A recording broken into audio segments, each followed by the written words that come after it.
You know, as we were just talking about, well, Governor Christie's dealing with budget problems, pension headaches in New Jersey. Voters in the Garden State, they're speaking out as it comes to his job performance. A Rutgers University Eagleton poll released earlier this month shows that 53% of voters have an unfavorable opinion of the governor. 37% view him, though, favorably. And that's down 7 points over the last 2 months. And while it comes to a potential race for the White House, former Secretary of State Hillary Clinton, she gives Christie a beatdown in his own backyard. Christie would lose by a pretty healthy margin here. Clinton, 58% of the vote compared to 35% for the governor. I think it's as simple, Andrew, as less people, you can tell, that less people are afraid of him. The Republicans who thought he was the greatest thing since sliced bread, he didn't pay political debts, they thought, in the last couple cycles. I'm struggling to find his native constituency, and Bridgegate kind of, I think, you know, pulled the bloom off the rose or whatever. I think there's two forces at work here with the numbers in New Jersey for Christie. One is that when there's a bull in a china shop and he's on your side and you think he's on your side, you applaud him. You're like, that. Finally, somebody who can cut through the clutter. And when you find out that he's actually on his own side and seems to be acting in his own best interest, that's a whole different story. The other thing is, it's nice at first blush when somebody from your state, especially your chief executive, is running for president. You're like, yeah, go Jersey. But then you see what we're starting to see with the budget deals and with some of the other policies that he's putting in place. When the question becomes, is he doing this for his own political self-interest or for the benefit of the state? More often than not, lately, it seems he's been looking after number one first, and I think that turns people off. I'm hearing, though, Dom, from people, and I'm not talking about just the rank and file. I spent 2 days on a train with folks in New Jersey on this subject, right? All the electeds and all the pundits, whatever. They swear that Christie believes that the big money folks are going to sit on the sidelines for a while, right? The ones that loved him before they ended up going with Romney at the end when Christie wouldn't get in. And as long as he can get through this stuff in Jersey, he's got a second chance to make another impression with him, that the big money might still be there for him. It sounds like you were talking to the governor's wife, because that's the only one that would believe something like that. I mean, I can't think of any objective person that sees anything as positive what's been going on for the governor. It's all but over. There might be federal indictments with Bridgegate. The money folks do not sit on the sideline. He doesn't have that dynamic of personality for them to do so when they have others in the race, other major contenders. But the Republican at the table could I guess, address that. Richard, it's just, no matter how you slice this, it's not looking good. Remember, this is the last thing I'll say about this. Rudy Giuliani, the day before 9/11, had alienated so many New Yorkers, he couldn't be elected dog catcher.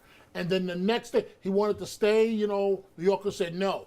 The next day 9/11 happened, it revitalized his entire career.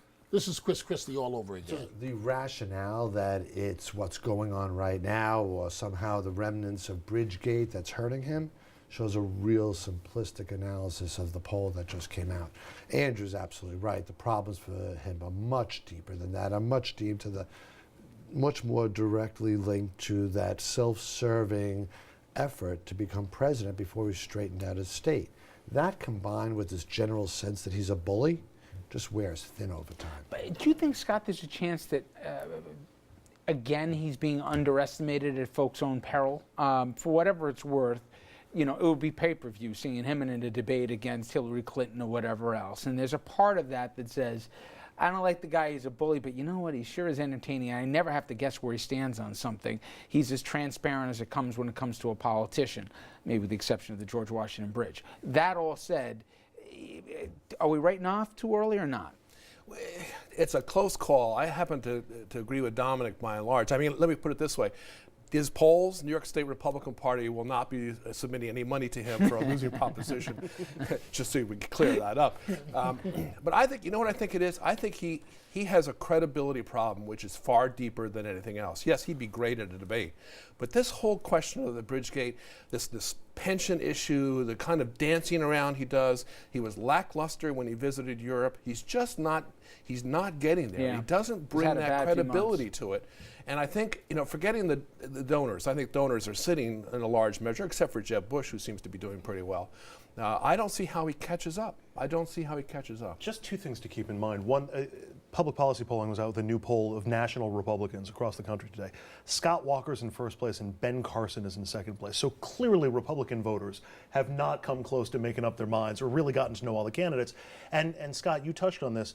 If Christie gets on stage, and debate season is going to start before we know it, and he gets on stage, that's where he's going to make his hay, and that might be his last saving grace in this race. But if he can still make it standing to debate season, you got to give him a puncher's chance, if maybe no more than that. Except that he throws haymakers and he's not ready for in the sense, you don't know what he's going to say. And I don't think he's ready for the national stage that way. I don't think he's I think he'll make more of a lasting impression negatively than he might even be an aggressive debater. I still think no matter what he's running. Nothing in that personality makes you think of leadership at this stage of the game. Whereas 5 years ago, the perception was cutting through clutter, bull in the china shop, fighting for the little guy. Now it's just way time has passed. Oh, he was fighting for the little guy? That's what that was? Well, that was what his brand was in 2010, okay. 2011. There's a joke here that I'm just not going to go for. It's All right. When we Christie, come little back, guy. we're going to go across the river, if you will. Former New York State Assembly Speaker Shelley Silver now arraigned on federal corruption charges. Why is the attorney saying that Silver won't be able to get a fair trial? We'll discuss that and where most New York voters stand on the issue of corruption. New poll out. You'll be surprised when it comes to state government. Stay here.